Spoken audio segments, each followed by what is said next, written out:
14장 6절부터 16절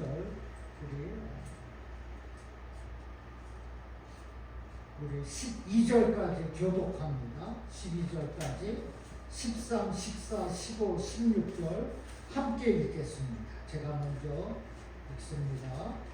믿음이 연약한 자를 너희가 받되 그의 의견을 비판하지 말라.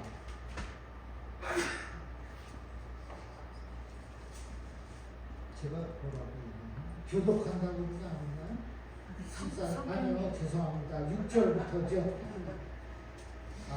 찬양 때문에 참 시험을 많이 봤습니다.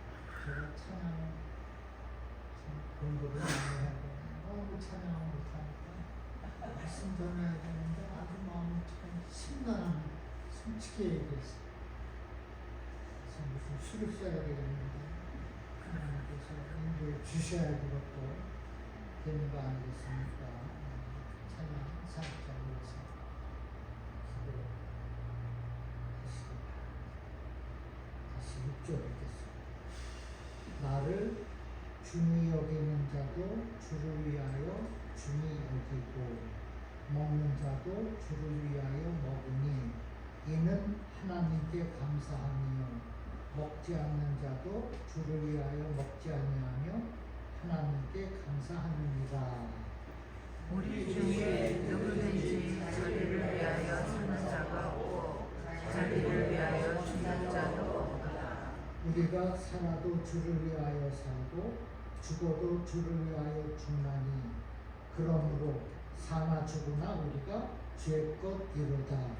이를 위하여 우리 속에서 죽었다가 다시 살아나셨으니 곧 죽은 자와 사는 자의 주가 되려 하십니다.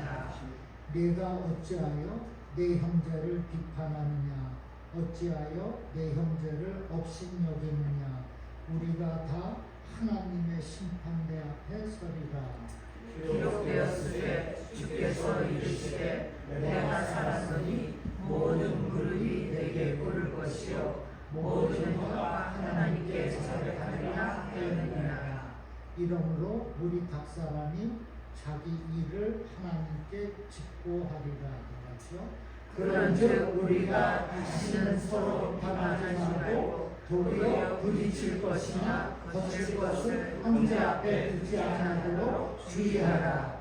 내가 주 안에서 알고 확신하노니 무엇이든지 스스로 속된 것이 없으되 다만 속되게 여기는 그 사람에게는 속되니라.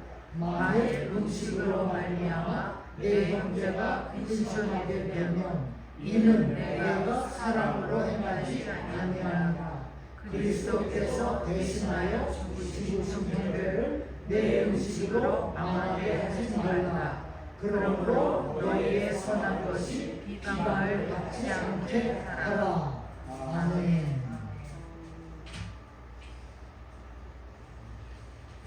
요즘 100도가 넘습니다. 더위 부디 조심하시고 집에 있는 게 제일 좋습니다. 요즘 멀쩡한 사람도 그냥 막 자고 간다고 그러는데 웬만하면 집에서 성경 읽고 찬송 부르고 그게 제일 좋습니다. 요즘 세상이 요지경 속이지 않습니까? 나라 안팎으로 폭우, 홍수, 미더위, 지금 또 산불이 온 세계에 불타고 있습니다. 집에서 성경 보는 것이 가장 유익하다고 저는 믿습니다. 저와 여러분은 예수님을 믿고 죄사함을 받았습니다. 믿습니까? 그리고 또한 의인이 되었습니다. 그런데 그 의인이 나 자신의 의가 아니라 예수님의 의를 힘입어서 우리가 죄사함을 받고 의인이 된 것입니다. 믿습니까? 그리고 예수님의 의를 힘입어 죄사함을 받은 그 성도를 비판하는 것은 예수님의 주권을 침해하는 죄라고 했습니다. 그래서 우리는 성도를 비판하는 것을 가볍게 여겨서는 안 됩니다. 비판은 인간에게 속한 것이 아닙니다. 비판할 수 있는 분은 오직 주권자이신 하나님뿐이십니다. 자, 야고보서 4장 11절 12절에 그렇게 증거하고 있어요. 우리 한번 다 같이 읽읍시다. 시작. 형제들아 서로 비판하지 말라. 형제를 비방하는 자나 형제를 판단하는 자는 곧 율법을 비방하고 율법을 판단하는 것이라. 내가 만일 율법을 판단하면 율법의 준행자가 아니요 재판관이로다. 입법자와 재판관은 오직 한 분이시니 능히 구원하기도 하시며 멸하기도 하시느니라.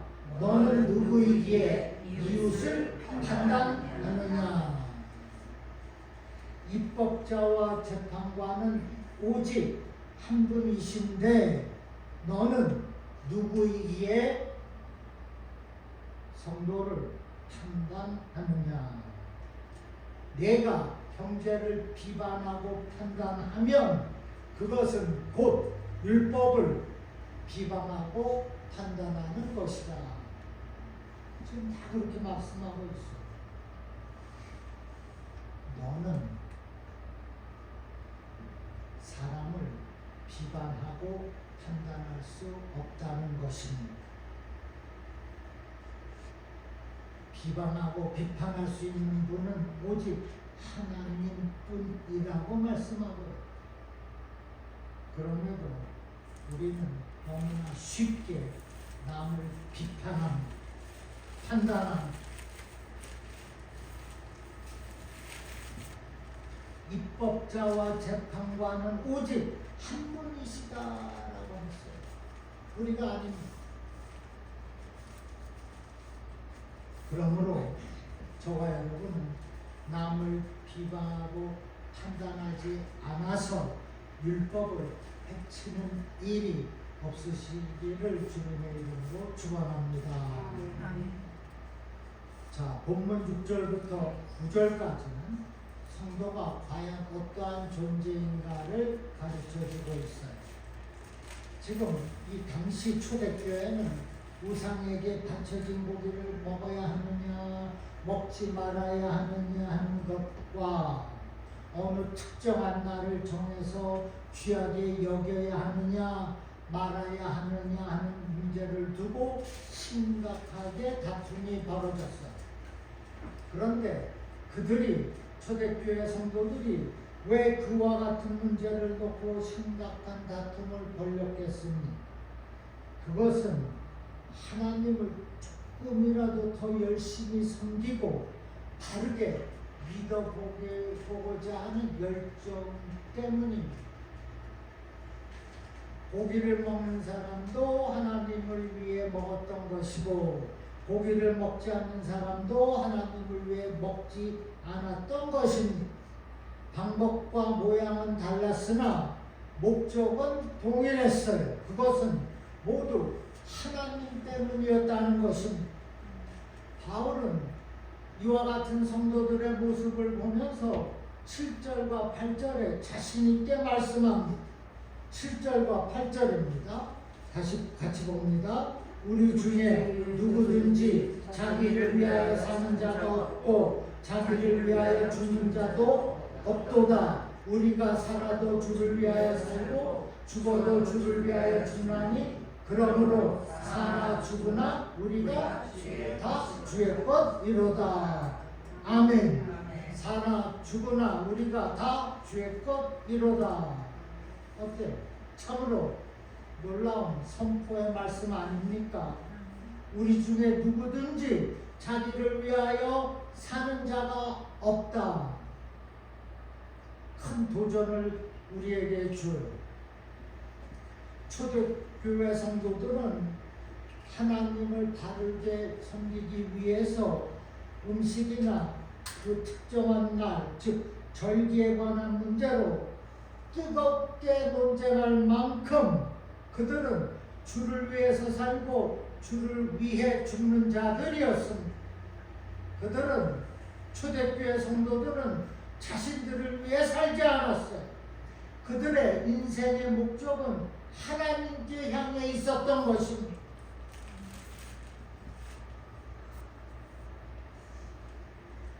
사나 죽으나 질 것이라고 고백하고 있지 않습니까? 나의 삶의 목적은 하나님께 있어요. 우리는 어떻습니까? 우리 중에 나는 주를 위해 살고 주를 위해 죽었다고 죽겠다고 자신 있게 말할 분 계십니까?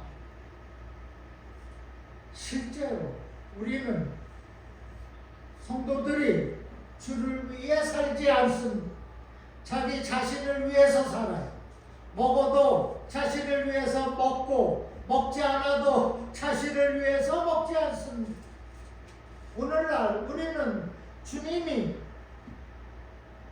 그저 필요한 하나의 존재라는 거예요. 주님이 나를 위해 필요한 것뿐이라는 것입니다. 나를 위해서 필요한 분이 주님이라. 이것이 얼마나 엉터리입니까? 이런 정신으로 예수를 믿고 있어요. 이 사람은 성도라 할 수 없습니다. 성도는 자기를 위해 살도록 정해진 자가 아닙니다. 성도는 주를 위해 살도록 구별된 자입니다. 무엇을 하든지 다 주님의 영광을 위해서 하고, 살아도 주를 위해서 살고, 죽어도 주를 위해서 죽으라고 말씀하고 있어요. 큰 모든 것이 다 주님의 영광을 위한 것이라는 것입니다. 고전 30일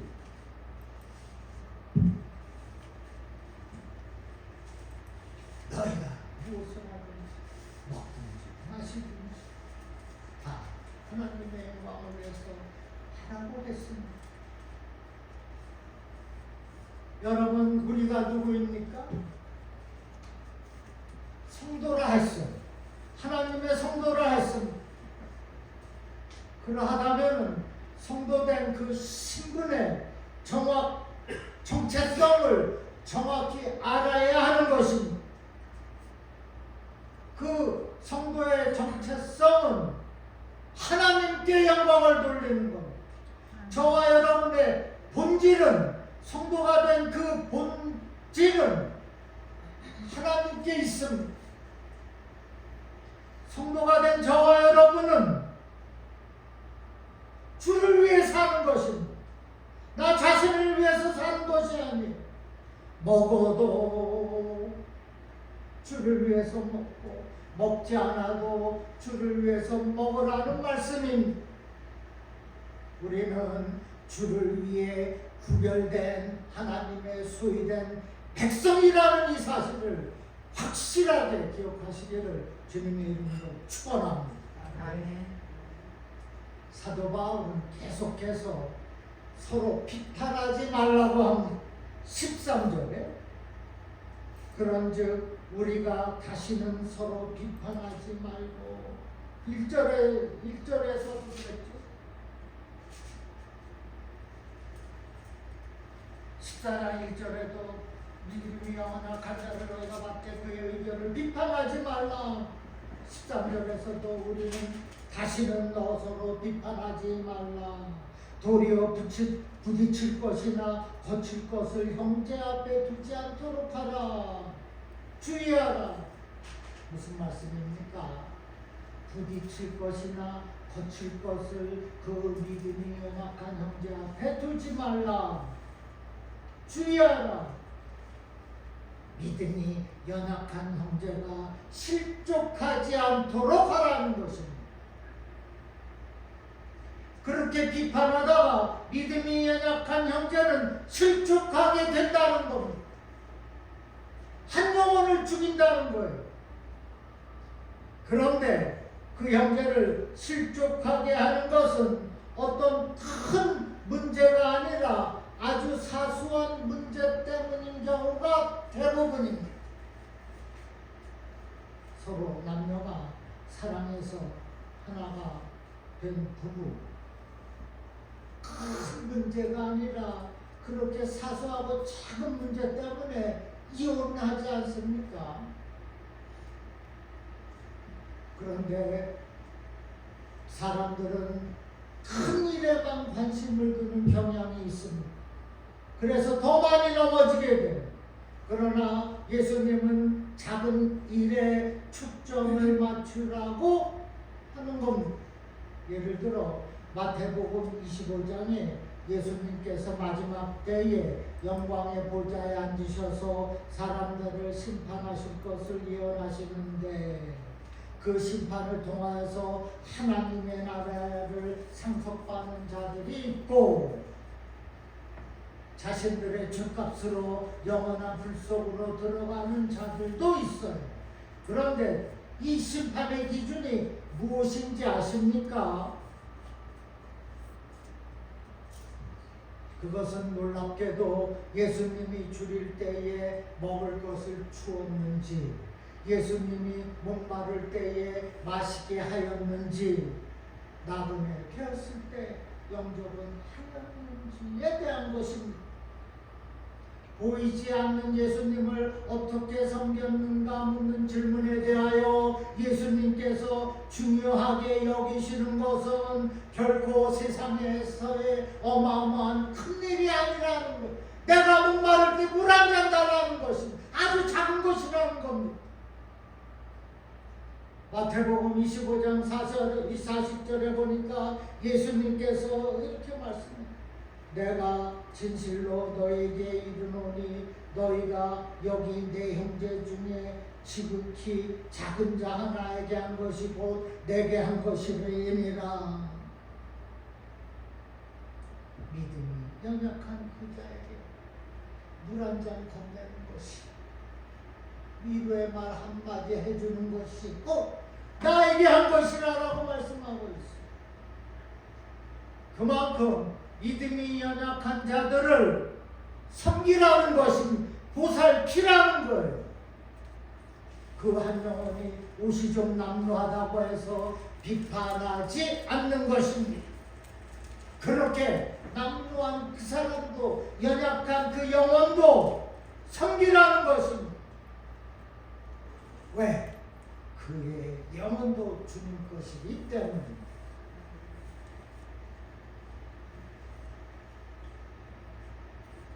이처럼 인간에게 가장 중요한 구원과 심판은 큰 일에 따르는 것이 아니라 지극히 작은 자를 섬기는 데 따라 결정이 되는 것입니다. 우리가 생각지도 못한 작은 일 그 하나가 우리를 구원으로 인도하는 중요한 일이 될 수가 있다는 것이 이해가 되십니까? 그 남루하고 초라한 사람을 비판하지 않고 내가 섬기는 그 사람과 함께 내가 구원의 판결에 무릎에 두겠다는 것입니다. 반대로 얘기하면 그 영혼이 남루하다고, 연약하다고, 가진 것 없다고 비판했더니 나는 지옥의 불에 떨어지겠구나.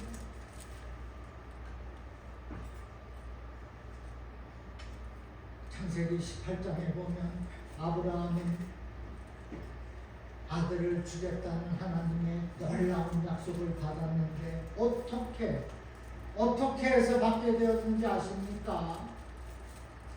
무심코 지나칠 수 있는 나그네를 영접했기 때문입니다. 그냥 지가 지나가는 나그네라고 생각한 그들이 하나님의 말씀을 전하는 천사였다는 것입니다. 초라하게 구석에 앉아있는 저 사람이 하나님이 보낸 그것이 천사였다는 것입니다. 그래서 함부로 비방하고 비판해서는 안 됩니다. 남루하다고 냄새가 난다고 하나님의 천사가 앉아 있었다는 것입니다. 만일에 아브라함이 손님을 대접하는 일에 소홀했다면 믿음의 조상, 열조의 아버지 라는 축복을 누릴 수가 있겠습니까? 여러분, 우리는 신앙의 작은 실천이 큰 축복을 받게 되는 통로라는 것입니다. 그것을 알아야 돼요. 무조건 큰 일에만 매달리기보다는 사소하게 보이고 작아 보이는 일, 물 한 잔 주는 일, 다가와서 어깨를 두들겨주는 그 작아 보이는 그 일 하나하나가 그 사람과 저와 여러분을 하나님 나라로 인도하는 축복의 통로가 되는 것입니다. 그러면 그것이 곧 큰 일을 행한 것으로 나타나서 30배, 60배, 100배의 결실로 축복으로 우리가 은혜를 입게 되는 것입니다. 이어서 15절에 만일 음식으로 말미암아 내 형제가 근심하게 되면 이는 내가 사랑으로 행하지 아니하니라. 그리스도께서 대신하여 죽으신 형제를 내 음식으로 망하게 하지 말라. 무슨 말씀입니까? 음식 먹는 것으로 비판해서 이웃 형제가 근심하게 되면 내가 사랑으로 행하지 아니함이라. 너는 사랑이 없다는 것을 입증했다는 거예요. 여기 근심은 상처를 입다라는 원어의 뜻입니다. 서로 사랑함으로 힘을 모아서 함께 하나님의 나라를 세워가야 할 형제들이 음식을 먹는 그 작은 지극히 사소한 문제로 마음의 상처를 준다면은 참으로 어리석다는 것입니다. 그런데 이러한 일이 초대교회에 일어나고 있습니다. 성도의 교제 가운데 결코 있어서는 안 될 상처를 주는 일이 음식을 먹는 사소한 일 때문에 일어났다는 말씀이에요. 그것이 15절의 말씀입니다.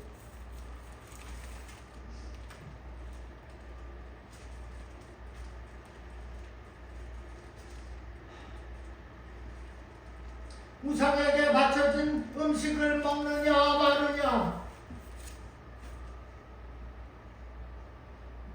비판하지 말라는 것. 우상에게 넘겨진 그 고기일 뿐입니다. 시장에 나가다 팔 수 있어요.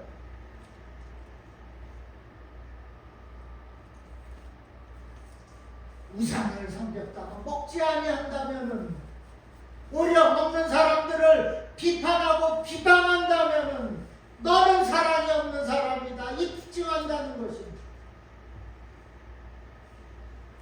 그것마저도 내가 하나님이 비판하고 비방하겠다는 거예요. 너는 상관치 말라.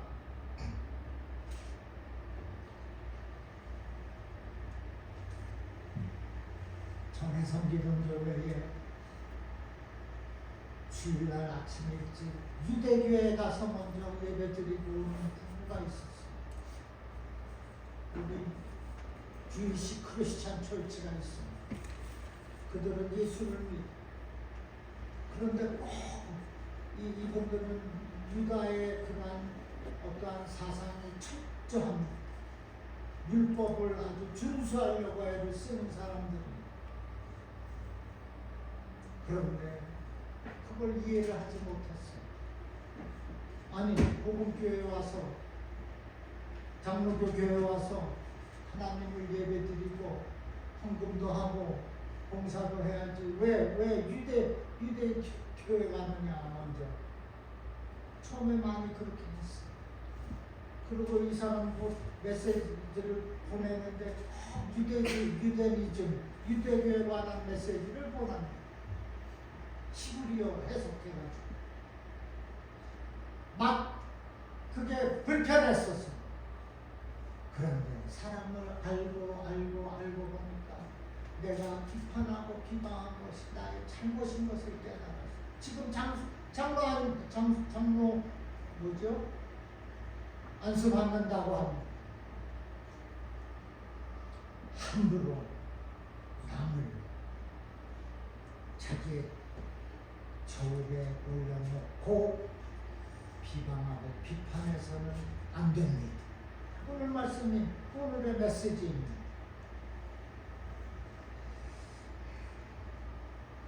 이어서 16절에 너희의 선한 것이 비방을 받지 않게 하라.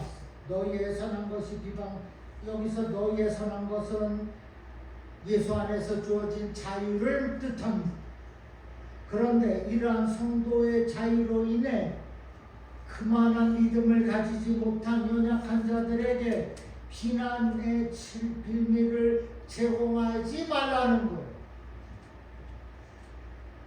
믿음이 연약한 자들이 나보다 성도의 자유가 있겠습니까?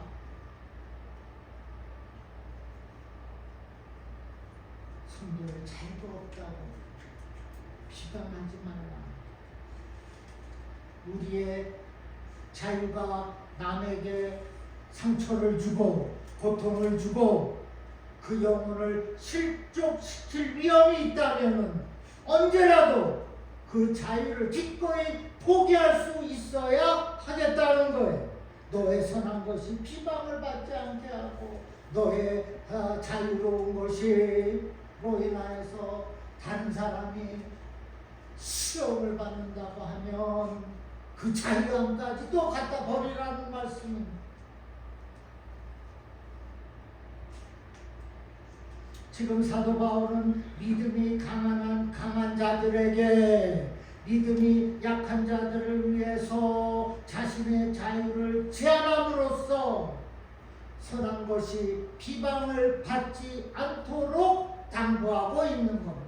이해가 되십니까? 이거 한참 생각했어요. 이해가 빨리 안 되더라. 선한 것이 비방을 받지 않다. 아니 내가 선한데 무슨 비방이 나에게 있어. 그러나 믿음이 약한 그들에게는 내가 너무나 영적으로 자유롭고 충만한 것이 오히려 어렵게 할 수가 있다는 거예요. 그러하다면 그 자유함도 내다 버리라는 거예요. 영혼을 위하여서. 이해가 되십니까?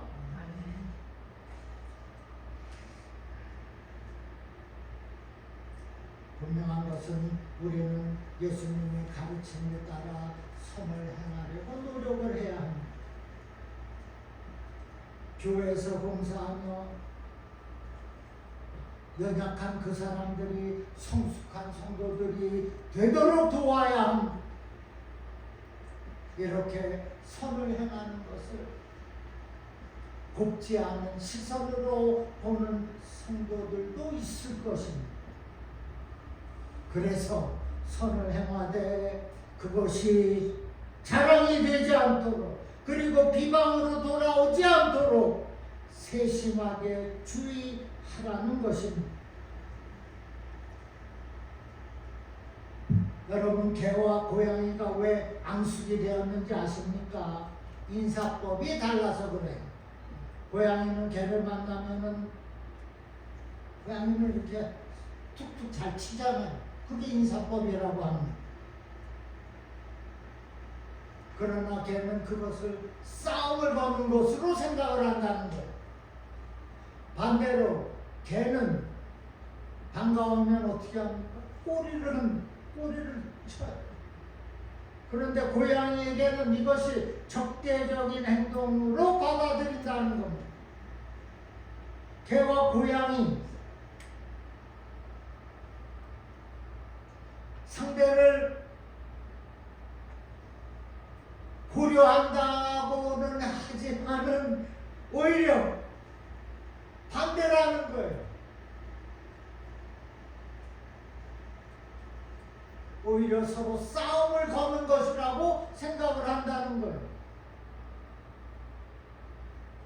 그래서 상대방을 고려하지 않은 선행이 이렇게 큰 오해를 낳을 수가 있다는 것입니다. 우리가 함께 일을 하고자 하면 무엇보다도 의사소통이 절대적인 대화가 있어야 돼요. 교회도 잘 나오시다가 어느 날 보면 보이질 않아. 연락조차 안 합니다. 그것은 상당히 무례한 것입니다.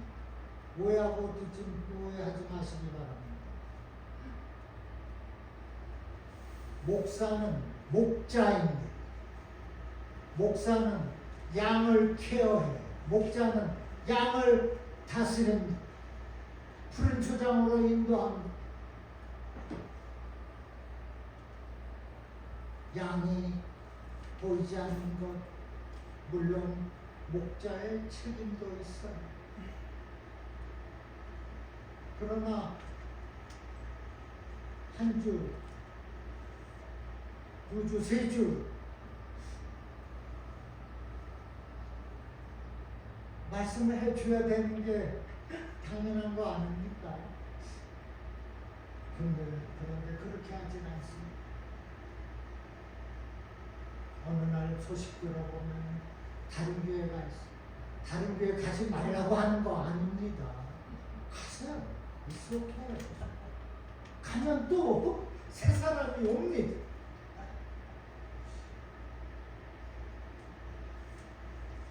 그러나 예의라는 게 서로 리스펙하는 것이 아닙니까?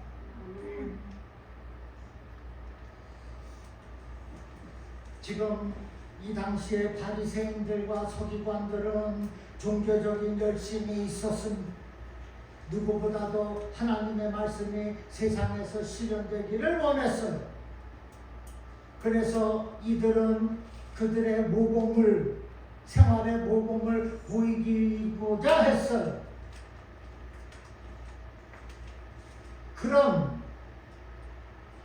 그런데 이 바리새인들이 예수님께 칭찬받은 사람은 한 사람밖에 없습니다. 니고데모입니다. 요한복음 3장에 보면은 그 많은 사람들 가운데 니고데모가 이렇게 질문합니다. 요한복음 3장 4절에 사람이 늙으면 어떻게 날 수가 있습니까? 두 번째 대보태에 들어가 날 수 있사옵나이까? 5절에 예수님께서 진실로 진실로 내게 이르노니 사람이 물과 성령으로 나지 아니하면 하나님의 나라에 들어갈 수 없느니라. 지금 다른 서기관들, 즉 종교적 열심이 있는 서기관들은 정작 자신의 거듭남, 물과 성령으로 나야 되는 거듭남에 대해서 알지를 못하고 있다는 겁니다. 그들의 선행은, 그들의 선한 행실은, 종교적인 열심은 그들의 어떠한 우월감 그리고 자기 만족을 위한 것으로 전락되어 있는 겁니다. 더욱이 신앙이 자라기를 기다려줘야 할 사람들을 오히려 신앙의 낙오자로 비난하고 멸시했던 거예요. 당시에 바리새인들이 그러했습니다. 자신이 제일 위라고 생각했어요. 나처럼 많은 아는 지식이 있다고 온 사람은 없다고 생각을 한 것입니다. 종교적인 그 우월감, 그것으로 인해서 사람들이 낙오가 되었다는 겁니다.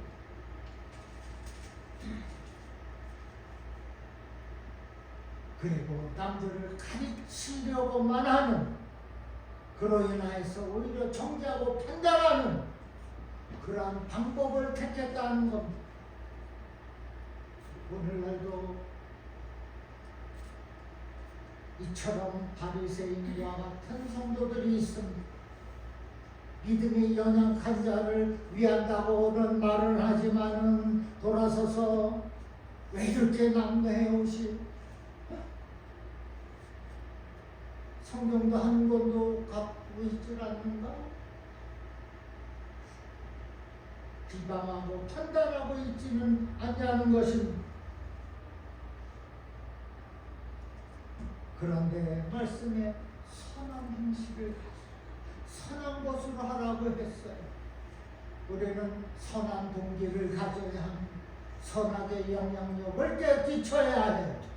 그리고 그 선한 것이 그 상대에게 선한 것으로 받아들여질 수 있도록 노력을 해야 합니다. 연약한 남동안 그 사람을 세심하게 살펴야 한다는 거예요. 그래야 해서 우리 공동체의 전체의 덕과 화평을 위해서 덕과 화평이 이루어져야 하는 것입니다. 오늘 말씀에 너는 주의 것이라는 사실 또한 죽으나 사나 오직 주님의 것이라 했어요.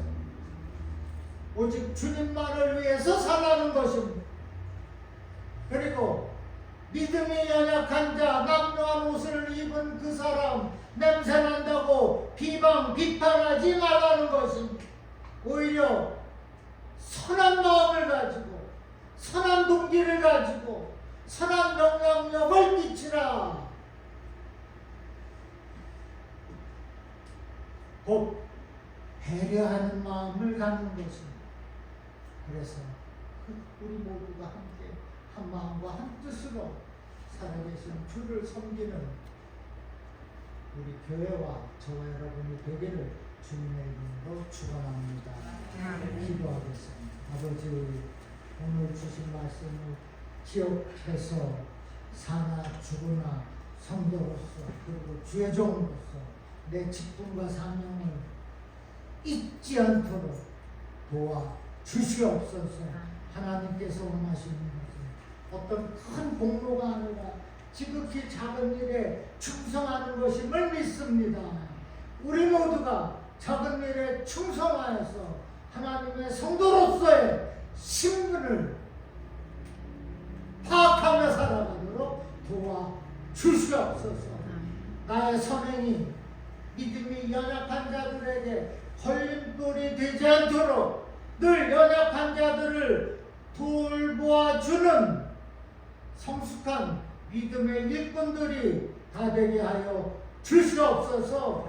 날마다 하나님의 말씀을 의지하고 살아가도록 또한 인도하여 주시옵소서.